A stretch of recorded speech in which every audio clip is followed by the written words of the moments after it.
Good afternoon on this hot day. I'm Bob Clark, and I'm the president of the Dallas Goethe Center. And Goethe Center is we more properly call it. I don't know how many of you are members of Dallas Goethe Center. I recognize a lot of faces here. We have a numerous presentations, cultural events, and we also have among our members people with diverse experience, some of which we'll hear today. The Dallas Goethe Center is the leading German cultural organization in North Texas, and we specialize in cultural events as well as a German language school for both children and adults. We're trying to have more programs outside the center of Dallas, and this one we look forward to having. This railroad museum is something that I visited in another venue as I was a young boy growing up here in Dallas at Fair Park. We always remember that. Little boys like railroads. Probably a lot of little girls like railroads. We all love it, and I don't know, those of you who grew up, I don't know if you ever took a train anywhere. I think my main train was when I won a subscription with a newspaper for selling subscriptions, and I took a 7-hour train ride to New Orleans, and that was quite interesting. I'm going to introduce Karl Ziebarth, and but also before that I will introduce the president of the Railway Museum. Karl is a longtime resident of Dallas. He was one of those people who wasn't born here. He was born in, I believe, New Mexico, and grew up there. But in between the two locations, between New Mexico and Dallas, he's lived in numerous places and consulted around the world. He also went to a little school in Connecticut called Yale. He attended that, graduated. He was, in his professional life, was in the railway industry. He was executive vice president of the Katy Railway office for many years, I believe, in the Katy building, which is catty corner to the or Allen Court building. And it's now being used. It's not used by railways anymore, but it's being used for numerous professionals, particularly those that deal with the courthouse. And so I want to introduce our president of the railway, Bob Clark, of the Railway Museum. I did not get Bob's CV, and I just had an opportunity to meet him the first time today. I don't know how. I think he's a longtime member of the board. I've been president and CEO for about 25 years. That sounds pretty good.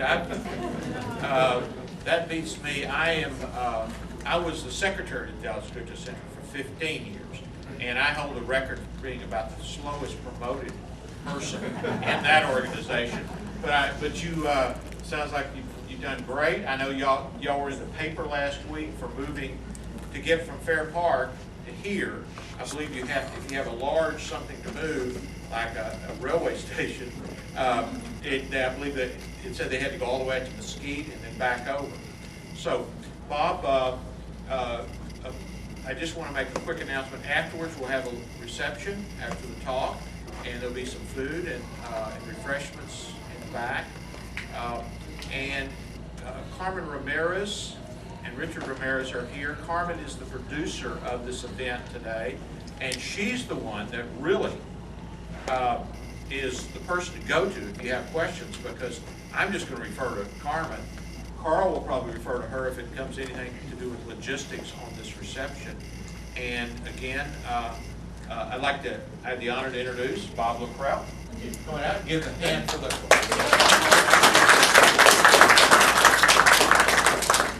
Thank you. Well, it's good to see you all here today.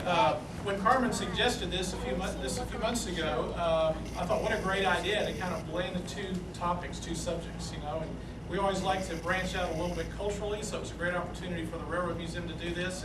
and I think Karl's got a great program in store for us today. I'll tell you a little bit about this museum.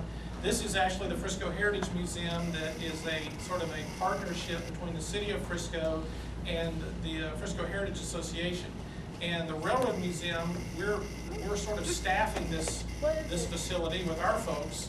And we office right around the corner here. This is now the nerve center of operations for the Railroad Museum until we get our permanent facilities built just about 1,000 feet south of here at our new site off of Cotton Gin Road.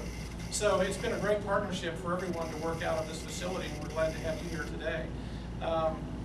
We are still building the site up here for our museum, and I'd like to give you all an update at some point in time. Karl, we can do it now, or we can do it after your Why don't you tell people about the Railroad Museum? Okay. Okay. Be happy to. The Museum of the American Railroad was started back in 1962. Most of you probably remember it as the Age of Steam Railroad Museum. That's what it's been for all these years. And that was a collaborative effort between Everett DeGollier Jr. of the Arboretum fame and Joseph Rucker Jr., who was general manager of the State Fair back in those days. And both men loved railroads and they loved Western history.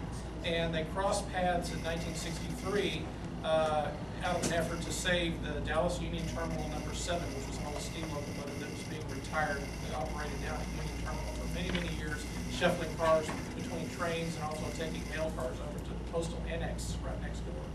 And that little steam engine worked down there from 1923 until 1963, and then it was retired, and its fate was uncertain.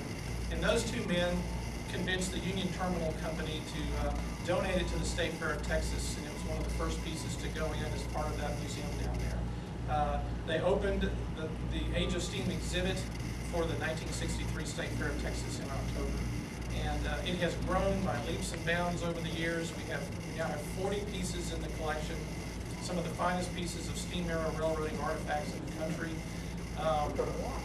The museum has been in continuous operation in some fashion since it opened in 1963. Oh, look at this. And the State Fair kind of lost interest in it when they got more into the area of commercial exhibits and the large, like the auto shows and everything else. Joseph Rucker retired, and they quit playing the collection to the Southwest Railroad Historical Society, which was kind of an auxiliary group at that time that provided volunteers at the exhibit. So our group basically started looking at opportunities for that museum. We did a strategic plan in 2006, and we put the executive summary online.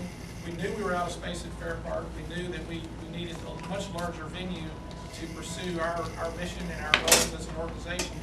And the City of Frisco saw our strategic plan online, gave us a call, basically just cold called us. And we always figured we would be in Dallas. We always, somewhere, either at Fair Park or somewhere else. But we said, yeah, we'll talk to you. So we came up here. We had several discussions with Frisco back and forth. They visited our site a number of times. And after about a year of discussions, we signed a letter of agreement, and the rest is history. We decided to move to Frisco. And they provided us 12.5 acres versus the 1.5 acres we have currently at Fair Park. And they gave us $1 million in seed money to get the basic facilities built. That's what we're doing today. We're just about finished with the track on the site. And the BNSF Railroad, which runs right behind us here, has put a switch in their main line to get us connected. And in about 2 weeks, we'll actually start moving rolling stock, moving cars and locomotives up here. And then we'll hope to have a soft opening late this year, probably December sometime, where we can actually start showing the pieces of rolling stock. And then we'll go into a second phase, a major capital campaign to raise funds to build all of our permanent buildings and facilities. We really have a nice indoor museum. So we're excited. This is a great community.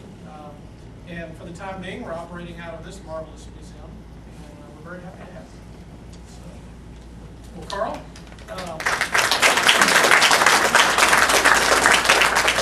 good to have you here. I first met you when you were in a three-piece black suit representing the Union Pacific Railroad. So Not Union Pacific, the Katy. okay, that's right. Your predecessor. That's right. MK&T. That's right. Well, yes, most of you who are with the Railroad Museum know me because of my Katy background. And I would mention that one of the very important pieces of equipment they have in their collection is the only surviving Katy diamond car, which has been beautifully preserved, in which they have invited a number of us who are Katy veterans to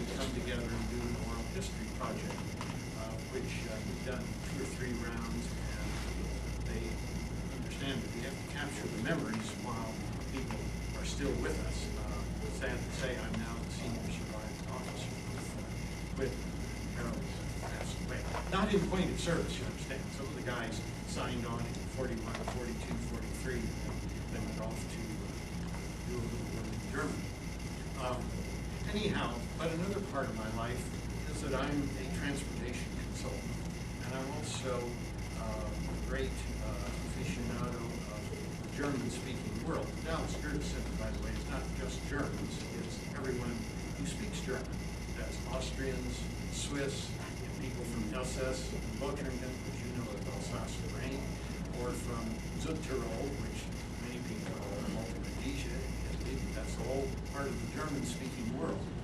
And my wife, who's here in the front row, is German, and that's given me the occasion to travel over the last 40-odd years, frequently to Germany. And one of the things I discovered was that there is a tremendous amount of steam power and narrow gauge operations still in Germany. Now, at the time I first went over, which was over 59, you still had predominantly mainline steam in Germany. They were about 10 years behind the United States in transitioning to diesel.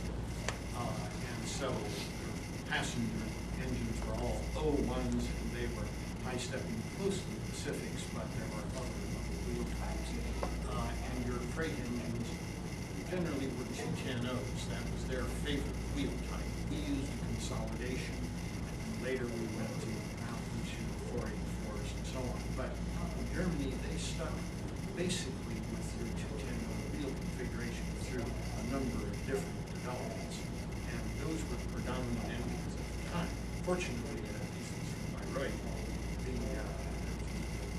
border crossing to Czechoslovakia was just about 20 miles east of my right, and that was the engine change place, because the Czechs bring their steam engines to Kirchenweibach, and then you put German power on it. So there was a substantial roundhouse there, and I have a lot of pictures from that time, but unfortunately they're not digital.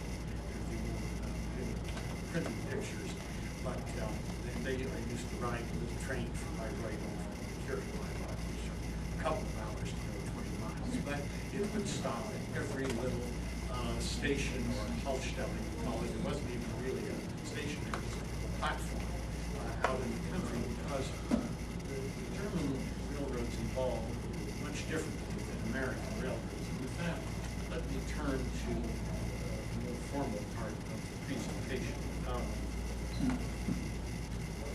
Ich soll sagen zu meiner deutschen Freunde, herzlich willkommen. Here we have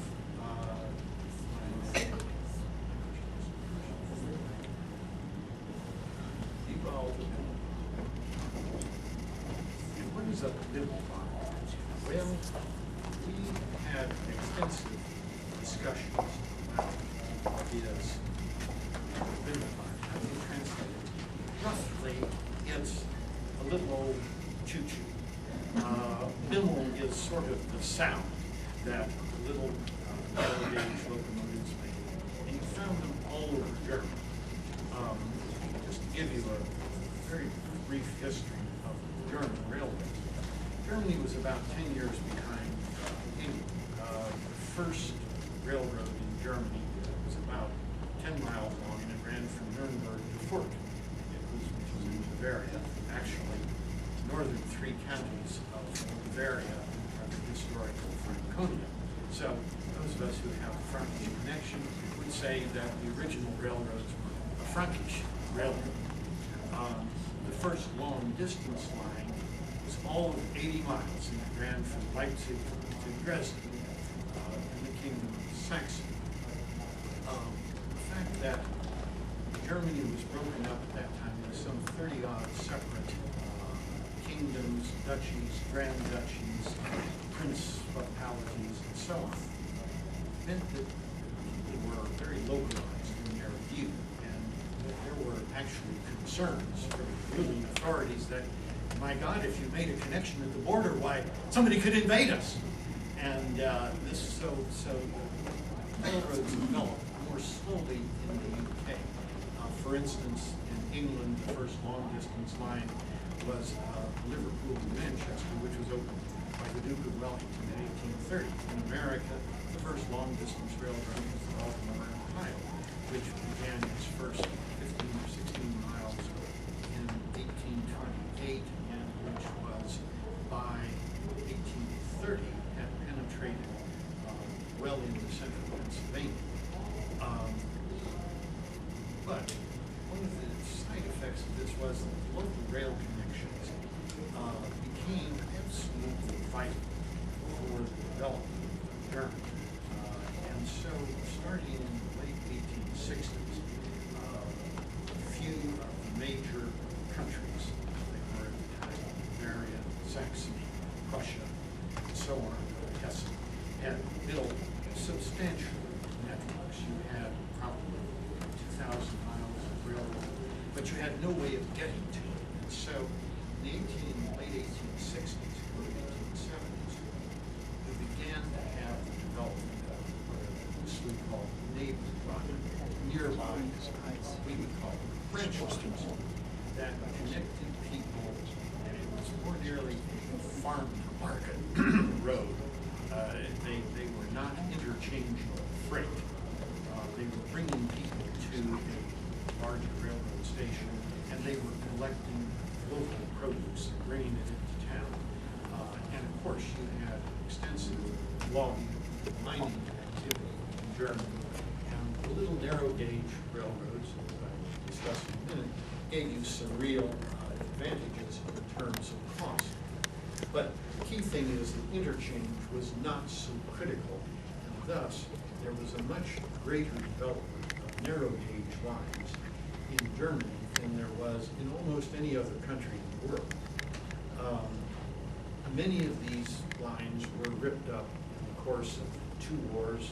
The Russians, for some strange reason, decided in 1947 that they were going to take all of the narrow gauge lines in East Prussia and take them off to Germany. And this is not real rational, but the Russians were going to get even. And so they ripped up the narrow gauge lines, which is a great tragedy. But a lot of the lines survived, and many of them there are a few of them are still working railroads, and many of them survive as community or museum projects.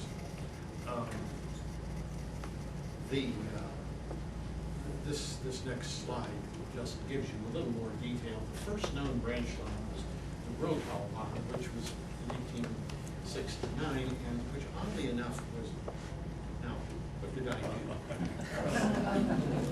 The machine was decided to shut down, so I have to bring it back up again. But they, and actually, Rothalbahn survived much longer. It survived until the early 60s. And they actually got a little bit ahead of the curve. They started to run bus lines after the First War. So they were, to some extent, they tried to modernize. The Rothalbahn was also, oh my God, what are we doing? 67. Oh, there. Why is It's complete. Okay. Must have accidentally hit the lower right-hand corner. There was one of those hidden things waiting to attack. But you began to see another peculiar aspect of Germany was that nobody could agree on gauges. I have never been in a place where you had as many different gauges. You had, for instance, your so-called Landesbahn, which were primarily agricultural in nature.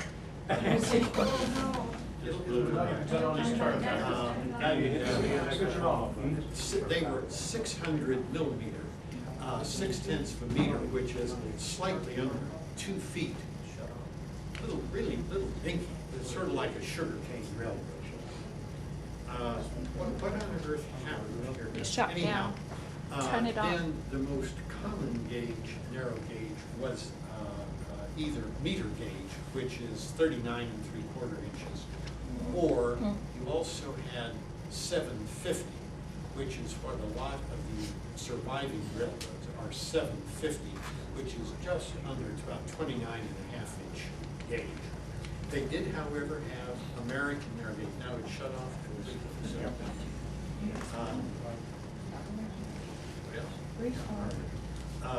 Which they also had American narrow gauge, which is 900.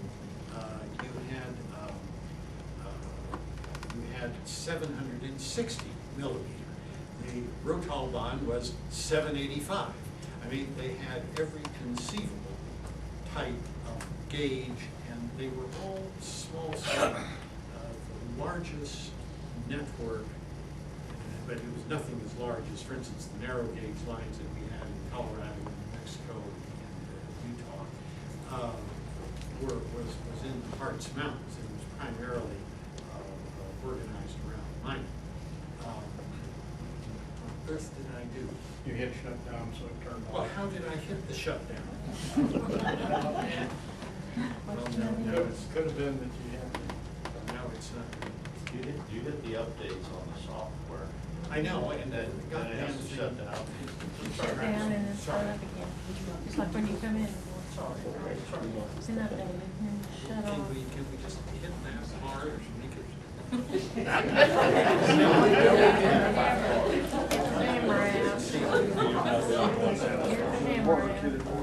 think I have to turn the Yeah. computer off first. It's a hand-me-down from my dad. We have so many. Yeah, well, that's fine. I am not a computer person, as you may have guessed. Well, I had to teach myself how to use a PC, but like only 20 years ago. You hit the re-elect Obama button.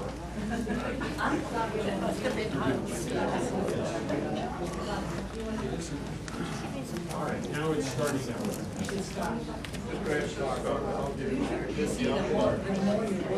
Oh, for God's sake, I did this the other day. And it's the stuff that they automatic updates and it freezes your machine. I'm glad I got a expert here. Well, you know what an expert is. Somebody who's made a lot of mistakes. No, they have been, no, actually they have been. I see.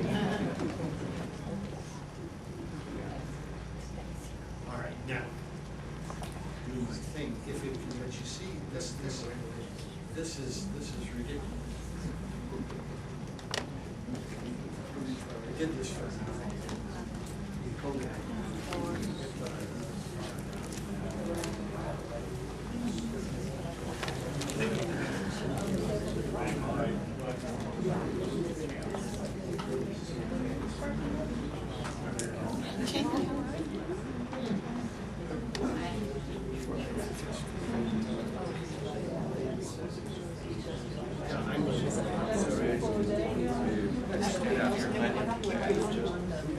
While he's working on that, I put up a little map of Germany, which you can look at later.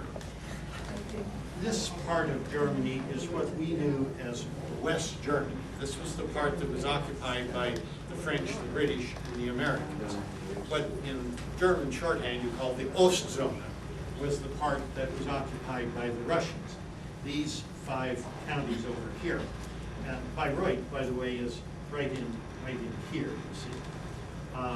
And I'm mostly going to talk about Saxony, this little corner of Germany up against the Czech and the Polish borders, because that's where many of the most conveniently located. If you go to Dresden, you're only about an hour away from 4 or 5 of these little narrow gauge lines that are, and so they're readily accessible.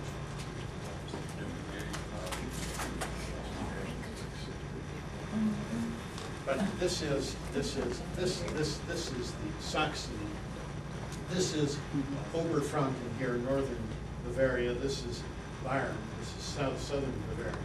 And then over here you have the rich part of Germany. You have Nordrhein, Westfalen, you have Niedersachsen, you have Westfalen, Hessen. Those are the sort of the richest parts of Germany. Down here you have a beautiful area, Baden-Württemberg, which is the Black Forest and so on. And up here you have Schleswig-Holstein, which was Danish.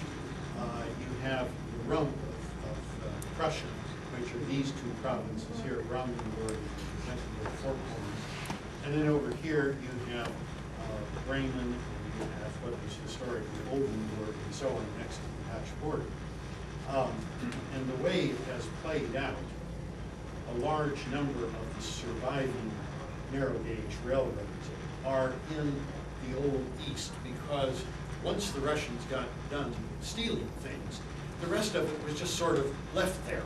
And much of it was out of service, but with the, when the wall came down, then people began, some people saw the tourist potential, some people saw it, frankly, as a civic make-work project. You also had very devoted rail fans who, just like Bob Luttrell and his gang here, wanted to preserve the engines. And their general bias, there are probably 50 railroad museums, some of them quite substantial in size. I mean, they'll have 20 or 30 locomotives.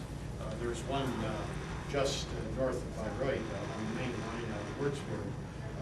What's the name of the little town, you know, we get off there, you know, where the connection to Bayreuth is? Yes, yes, yeah. Yeah, Neumarkt, Würzburg is where that is. So that's kind of the general orientation. I also put on the piano back there some German railroad books that you can just flip through just to get the flavor. They're all in German, so unless you read German, it won't do you much good, but you might find it of interest. Well, going back to the program here, the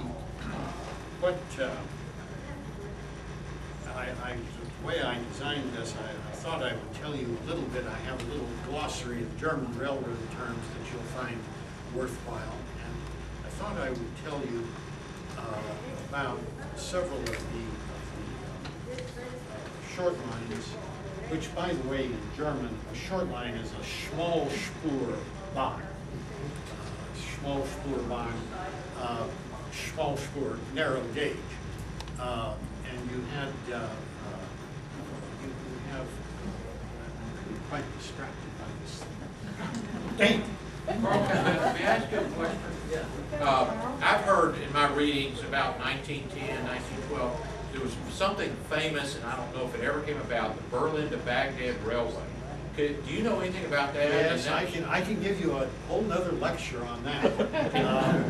The Berlin to Baghdad Railway was built, and then the Hejaz Railway was then extended from Baghdad to Medina and Medina in Saudi Arabia.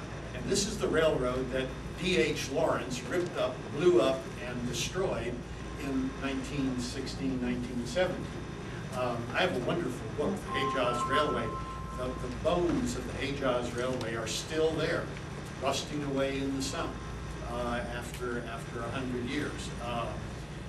That, and the interesting thing about the Hejaz Railway was that it was actually built by a German, but it was built entirely with subscriptions from the Muslim countries and with the support of the Ottoman Empire.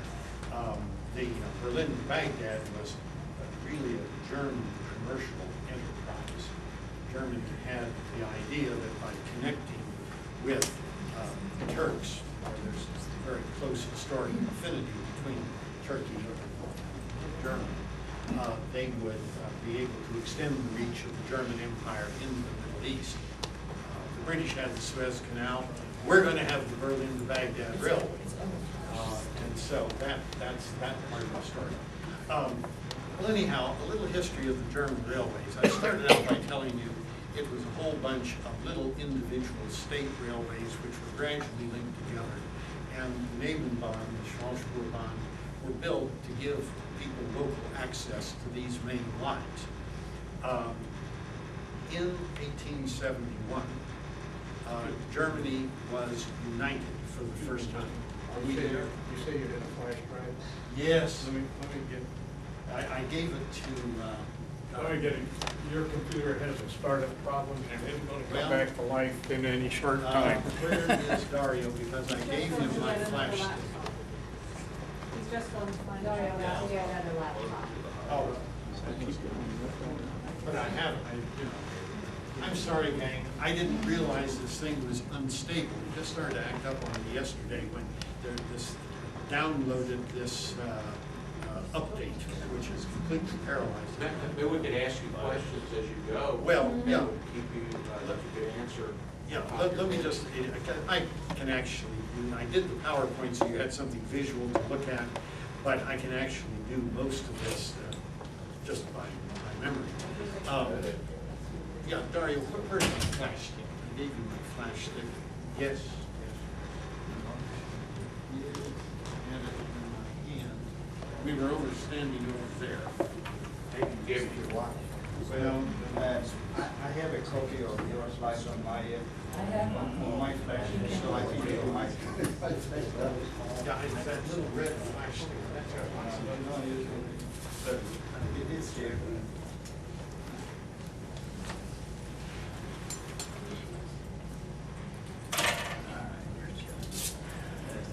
This is, well, anyhow, to go on with the history of the German railroads, one of the results, you see, Germany didn't become a unified country until much later than most of the rest of the world. Switzerland became a country in 1848. America was a country in 1776. England was a country for really since the Act of Union, 1707. So Germany came to it relatively late, and that meant that regional differences remained very strong throughout early German history. But one of the effects of the German Empire was that they began to consolidate the principal lines into 7 sort of major companies. And that lasted until the end of the First War, at which time the Dawes Plan was created by the Americans, and it said how Germany was going to be run after World War I. As we know, that didn't work out too well. But one aspect of the Dawes Plan was that all of the major German lines would be consolidated into a single company, the Deutsche Reichsbahn, which was supposed to be a corporation that would make money and pay reparations to the French and the British and so on. And so we then had at that stage very significant change in that you established standard pattern locomotives and a standard numbering system. So as you will see, if we ever get the slides turned back on, engines that were built before the First War have a totally different look and numbering system. Beginning in 1920, you had all narrow gauge engines have as their first 2 numbers 99s. They were all 99s. Regardless of their gauge, they were all 99s. Is it Here we go. There it is. New slideshow. Actually hit the slideshow. Click on this one, start slideshow. Click on the first. Right up the top where it says view slideshow. No, go up to the top of the slideshow. Here's a gentleman that can help us. Well, sorry, technical difficulties 9 times out of 10 derailed the best presentation. From beginning. You try to do it on site. What I should have done is come up a couple of days ago and gone through this and discovered what the problems were. But in any event, you also had your mainline locomotives, passenger locomotives, the high-speed mainlines were all 01s. Here we go. We're finally there. Okay. You have to step All right, right now, How do I move this thing? Just tap the space bar. Okay. Okay, anyhow, We introduce, this is Bob King, he's the savior of the program. So with the I should introduce Dario Crosetto, who is broadcasting all of this chaos simulcast all over the world. Somebody's sitting in Berlin watching this. But I mentioned that it's an advantage of the narrow gauge line was, of course, that you can have much tighter curves, much greater grades, and you have a flexibility, and it also only costs maybe a quarter or a third as much as a standard gauge railroad does. Standard gauge, by the way, the museum people know is 4 foot 8.5 inches, 56.5 inches. But for those of you who are not railroad people, standard gauge world over is 4 foot 8.5 inches. There are broad gauges and there are narrow gauges, but standard gauge has that meaning. Is that the U.S.? That is U.S., Europe, anywhere in the world. Standard gauge is 4 foot 8.5. And the second most widely used gauge, by the way, is meter gauge, which is quite common in Africa, South America, and to some extent in Asia. And then you have other varieties. You have tape gauge, which is 3 foot 6. You have Russian broad gauge, which is 5 foot. You have Spanish broad gauge, which is 5 foot 6. Gauge has always been a subject of controversy in the railroad business. Well, going on, I thought I would just tell you about the corner of Germany that I found to be the most easy access for rail fans, which is the area in Saxony that I mentioned. Here are some background material on the gauges, which was, but the key thing is because very little freight was handled, and what was handled was bulk, simply be dumped into a silo and then put into a standard gauge car. You really didn't have interchange, which was the driving force behind the unification of America on standard gauge. Here's just a little German glossary. A Zug is a train, an Eisenbahn, or simply a Bahn, is a railroad.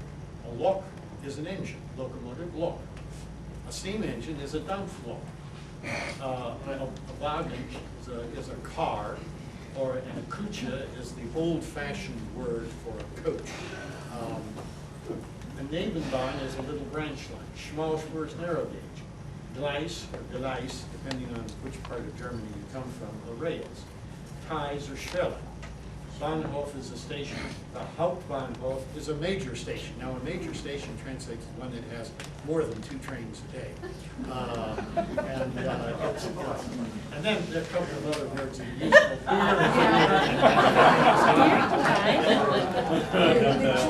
They're useful. Useful words. Anyhow, Saxony, as I pointed out, is really an enchanted corner of Germany.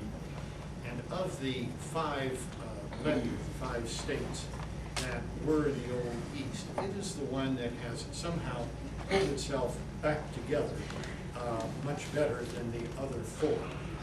Now, Saxony historically was the center of a great kingdom. If you think of North Germany and Poland and Lithuania and Estonia, you are talking about the Grand Duchy of Saxony. Unfortunately, they made a few mistakes. They got on the wrong side in the Napoleonic Wars, and Great Saxony ended up being Little Saxony, in part due to the machinations of one Johann Wolfgang von Goethe, who was, in effect, the Prime Minister of Saxe-Weimar, which became Saxe-Weimar-Eisenach, and it roughly doubled in size at the end of the Congress of Vienna. But Dresden is an absolute treasure house. It has good air, rail, highway connections. It has the most spectacular collection of art, of armor, of jewelry that you can imagine. The Grüne Gewölbe is the green ball. The Grüne Gewölbe, the palace, the Semperoper, the Swinger Museum. The Frauenkirche in Dresden is an extraordinary building. Totally destroyed. They just finished rebuilding it about 4 years ago. We had a chance to visit. You had to stand in line for an hour. We had a chance to visit it, and it was really extraordinary what they had put back together out of a pile of rubble. It's also very close to the Czech border, and historically there are a lot of resort towns along the high ridge that divides Czechoslovakia from what was historically Bohemia from Saxony. And so the next slide is just a general map of central Saxony. I didn't correct this. I started drawing by hand, and then I decided it was better to take a copy out of my map book. But here's Dresden. Over here is Chemnitz. Over here is Görlitz, which is right on the Polish border. And if you went over about to here, this is 80 miles, is Leipzig. And that central axis, the A4 here, it sort of ties all of this together.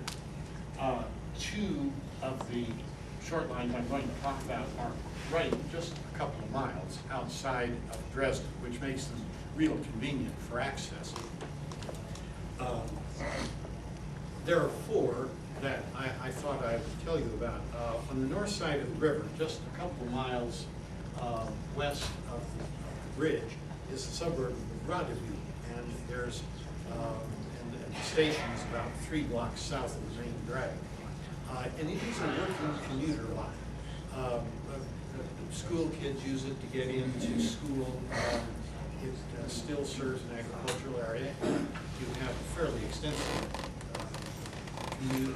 what you would call suburban development on the north and west side. You have Meissen and you have Moritzburg. Moritzburg has a wonderful famous old castle.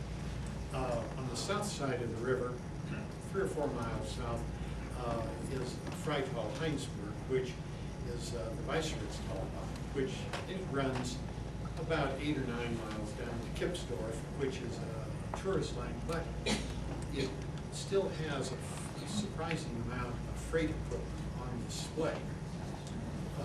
Southeast of Dresden is the little town Zittau, which is in the corner right against the Polish border and the Czech border. And there's a beautiful little line that runs from the main, from Bahnhof, from the north side of town, to the double resorts of Eupen and Johnsdorf. And their pattern of service is a little different, as I'll tell you. It actually runs really between Eupen and Johnsdorf with a connection to downtown.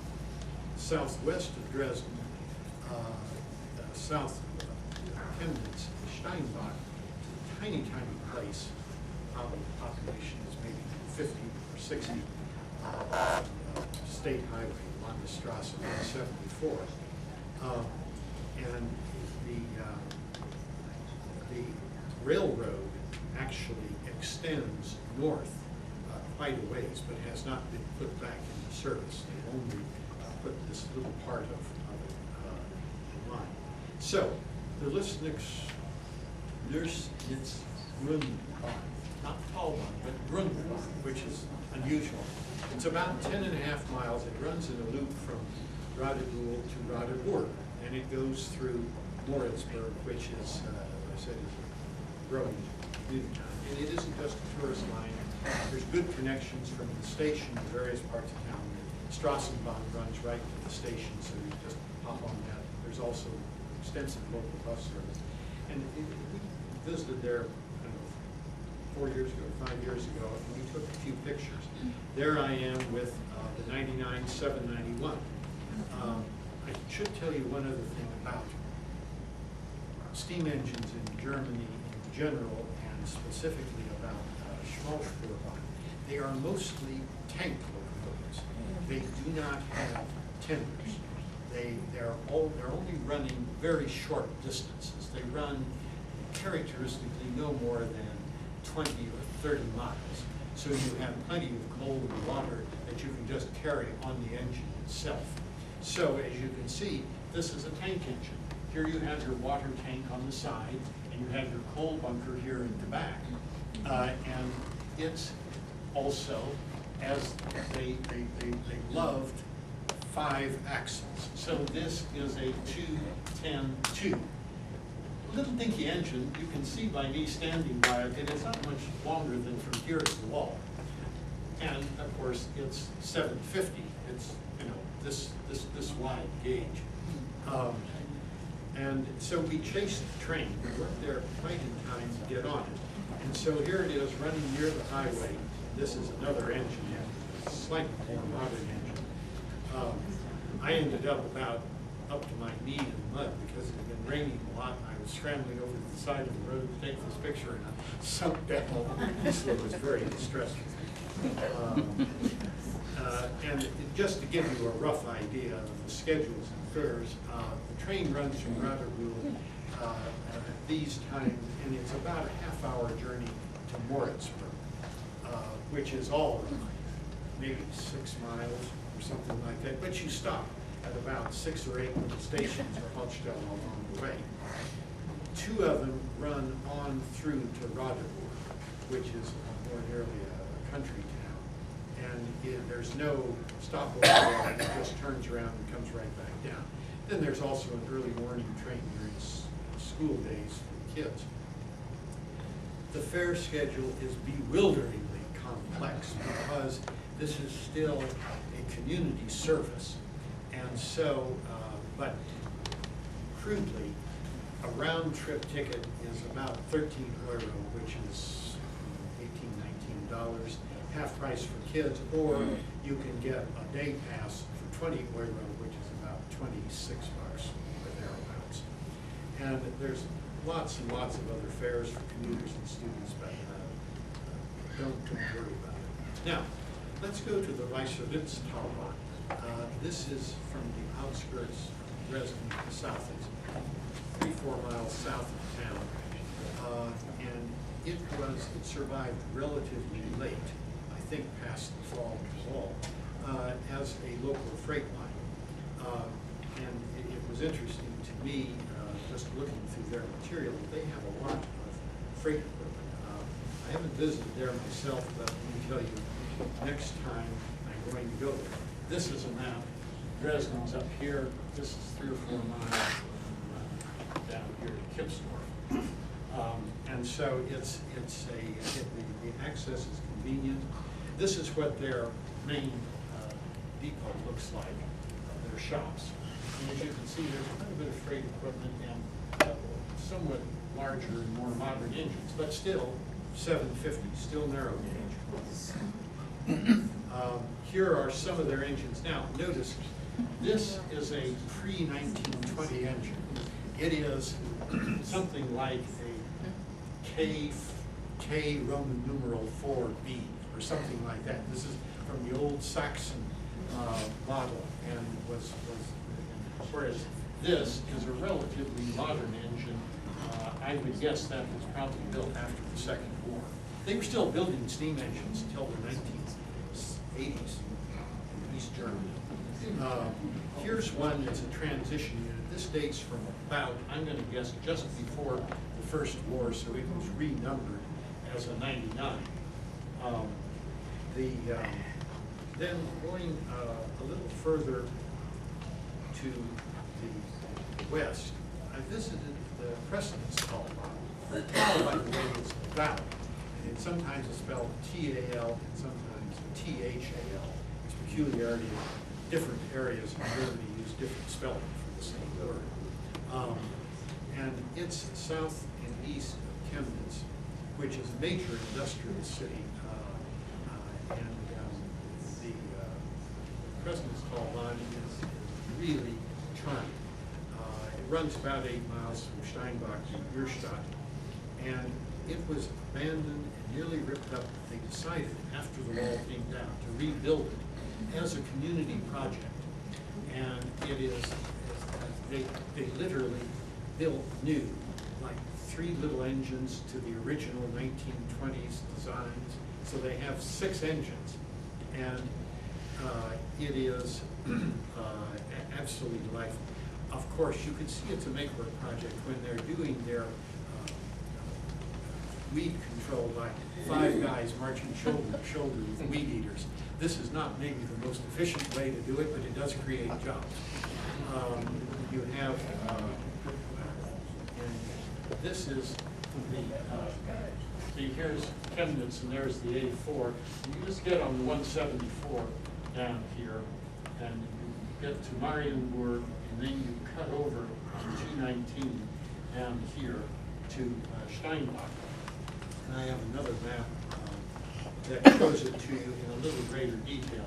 Here's Steinbach on the 219, and it runs just like that. And by the way, this says Czech border, right there. That's the Czech border. And it's, and of course, this is the Polish border over here. Poland is only about 8 or 10 miles further east. And they have very professional website and so on. This is a going concern. They run in the summer. That's this little train, which, as you can tell, because it doesn't have a 99 on it, that's a pre-World War I engine. And they also run in the winter. And they do winter runs, which are very popular. And it's an area where you have a good deal of snow on a regular basis. It's a ski resort area. And so they have, there are 4 round trips a day. There's lots of stops along the way. One of the interesting things is that you have a lot of families that would have their bicycles in a picnic basket, and they would just pull the cord when they came to a place they wanted to get off, and they would go off and hike or whatever, and then on the way back down, they would just flag the train down, the way we used to do it on the branch lines in America. I can tell you they have excellent onboard beverage service. They have a beautiful little diner. It's about, not much more than that wide. There's just enough room to get by a little row of seats here, and you have the bar here. And they do have beer on tap, and they have sandwiches and so on. Yes? I have one question. When you went over there, you saw the trains, but I saw with the bicycle, they have little baskets. You stop, maybe Frankfurt am Main or Frankfurt an Oder, and you want to go somewhere, and you put just your bicycle in this basket, and have a copy of your train ticket there, and then you go. And then you go out, take a bicycle, and then you go up in the mountains. On this particular one, they have a baggage car where you have bicycle racks, and you just put your bicycle in here, which is kind of fun. And it's of course a slightly shorter trip, so it's a $10 round trip for grown-ups, which is about $13. A day pass is $19 for kids. And they also have a family pass for 21 euro, kids under 5 for free. Now, going east, this is over towards the Polish border. About an hour's drive, it's roughly 70 miles. It's a little town of Zittau, which is the last little corner of Germany up against the, sorry for my fast typing, I've seen many typos here. And the twin, there's a wonderful castle ruins in Bremen, which was apparently kind of a strong point that controlled traffic through the mountains at the time. And then there's Johnsdorf. They run a little bit different pattern in that they run continuously between the 2 resorts, which is about a 25-minute trip in the steamer. They only go into town, into Zittau itself, with a steam engine once a day, on Saturdays and Sundays. They have Triebwagen, which are diesel, like a Bud car, or that idea, that runs on other timings. This is a local map of Zittau. Here at Zittau, and then here is the little railroad to Leuven into Johnsdorf. And the Bahnhof is on the north side of town, so you go around Zittau and come down. It's very elegant tower. You can see that's quite spiffy. That's the station at Zittau. And then they also have an open dawn you can ride outside, and many of the little lines have that. This is an old IVK. Again, this is, I would guess, is from the 1880s, just like the way it's built, which they keep up. They run that on the first and third weekend of every month, May or October. Here's another antique, but again, later, because you see it's carrying the 99 number. That probably is about a 1910 engine. But characteristically, a tank engine, your water tank, you have your coal hopper in the back. Is the boiler in the middle, and what is the boiler in the middle? Yeah, the boiler is right here, and you have a saddle, you have a tank on this side, and a tank on the other side to balance. And they have, this is, by the way, unusual. This is an 0440. You've got two sets of cylinders, one there and one there, that work against each other, and it's really fascinating. When you see it go, you know, you think this is crazy, but one set of cylinders goes this way from this side, and the other one goes this way from that side. It gets a very complicated, and it's a nightmare to maintain, but Germans love mechanical toys like that. And here I just put up, this is their fare schedule, which is characteristic of what you have for Germany. And this, by the way, will give you some idea of all of the other. You can get a weekly pass, or you can get a monthly pass for like people who are working at the resorts. And they use the train to get around, to get out to the resorts. I hope this will inspire you to visit a wonderful and friendly country. Most of the people who are younger speak English. People over 40 in the East, generally their second language is Russian, because they learned it at the point of the bayonet. But those who are under 40 mostly have a working knowledge of English. There's an enormous amount of information available on the internet. Much of it is either in English, or they will have an English tab, so that if you are not fluent in German, you just click on, it's usually a British flag, and that will kick you over to the English language version. And there are 100 million YouTube clips. Wolf and I swap these back and forth every day, because they have all sorts of, some of it is historical, what it was like, before the Second War, before the First War. A lot of it is current material. So I would just encourage you, if you have a chance to go to Germany, take a look for the small Schwurmann. And by the way, if you need a little help, you can always talk to Gisela, who's sitting back there, and she's in the travel business, and she can tell you about how to get there, where to stay. And you can, and I would also say that outside of the big cities, Germany is really quite reasonable in price. We often stay in a small hotel in a small town that will cost us 40 or 50 euro a day, and your characteristic meal would be 10 or 12 euro. It's not an expensive country. The only thing that really is expensive in Germany is gas. It costs a lot more than here. Gasoline is about something like $8 a gallon. It's pretty steep, and a lot of it is taxes, because they do consciously discourage the use of automobiles, even though they have the best autobahns in the world. I mean, except we also have Stau. I have been stuck for 3 and 4 hours, bumper-to-bumper traffic on any of your major German autobahns. But that is just here on 75 on Friday. Well, or 35 going to Austin. The only thing what I enjoy when I go home and here on the Autobahn, that you not be afraid all the time to have a truck in front of you. Well, and there's one other thing I have to tell you about driving in Germany.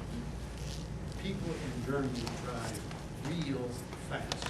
Like the normal speed on the road is somewhere between 80 and 90 miles an hour. Oh yeah. And 140 k's an hour. And if you hear beep bop, it means get out of the way, because there is a guy coming behind you at probably something like 110, and he wants to get around you. Carl, did you take some questions? Yes, I was going to say I'd be happy to answer questions or tell you about other things you'd like to know about. Well, the limited, I will say though, when you're in Germany and you're from the United States, the price of gasoline is relatively inexpensive compared to your rental car and the other things that you've got. So, and by the way, if you've ever been on the Autostrada in Italy, it's a lot worse. Oh The yes. driver, so They're shoot you, said this way. they're pretty fast. So, questions for Mr. Ziebarth? Yeah. Mr. King? Do they have a governing authority like the FRA in the U.S. that controls the railroad system? The Bundesbahn, which is the united system in all of Germany now, is a government agency. And so it in effect regulates itself. This is changing. They are trying to develop an independent safety authority, and they also say that they've separated the ownership of the track from the operating company. This has been fiercely resisted by the Bundesbahn, and it's a cockamamie crazy idea to anyone who is trying, if you're in the business trying to make money, you need to control your infrastructure.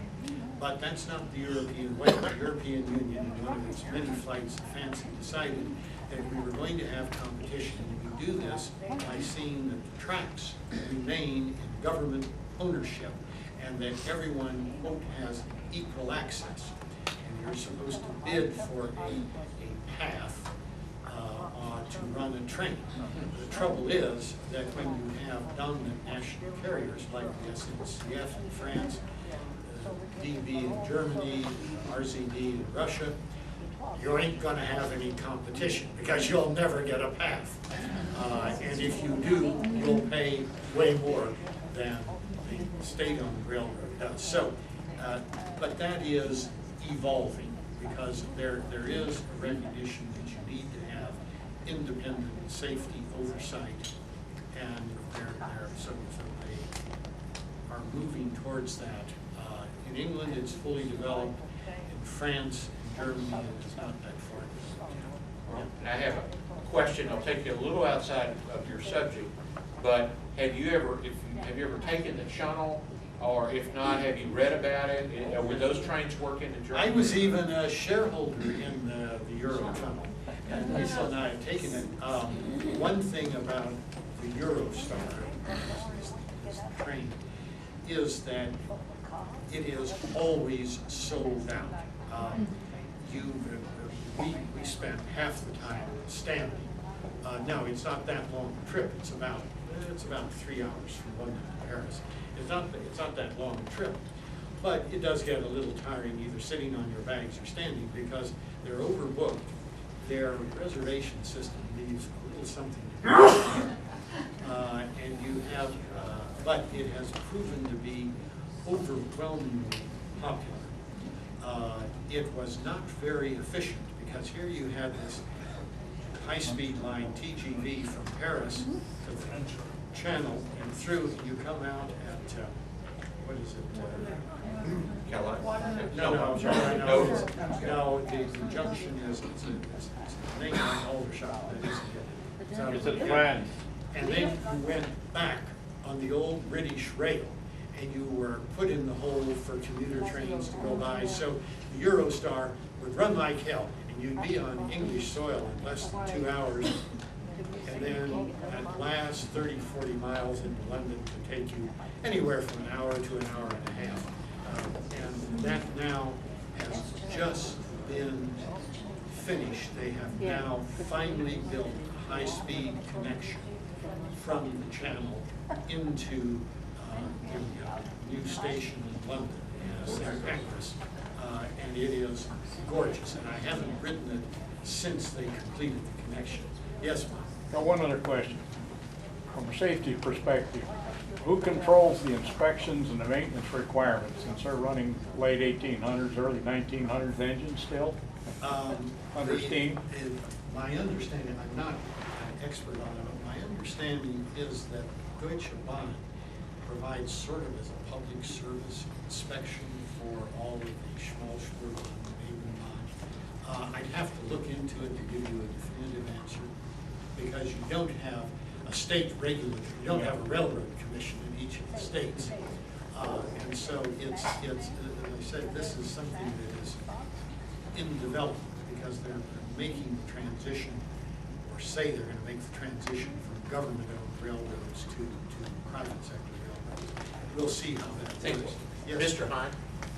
I think the institution that does that is the TÜV, the Technische Überwachungsverein. Do they, I know TÜV they do that used to for be cars. called, their history is, it used to be called the Dampfkessel Überwachungsverein. It's like the Hartford steam When they- boiler inspection. Yes, when they took on automobiles, they changed the name to Technische Überwachungsverein. Ah, okay. So now they're a TÜV, but I think they still do Dampfkessel. Okay, well, that could very well be. As I say, that's not an area. Then you have your car inspected, you need to go to the TÜV. And I think we have time for one more question. Yeah. Not a question, but maybe a comment, an extending comment. You talked about the price structure when you get off the main road to the back country, coming to Zittau and taking the train up to Oybin. If you stop in Oybin and you go over the hill into Czechoslovakia, come to the neighboring village on the other side, and what captures your eye is a huge sign, an old restaurant with a huge sign on it saying Schmeling. It was apparently the brother of Max Schmeling, for whom he bought that enterprise to have a family live on, and it has gone defunct about 8 years ago. It's about to be torn down.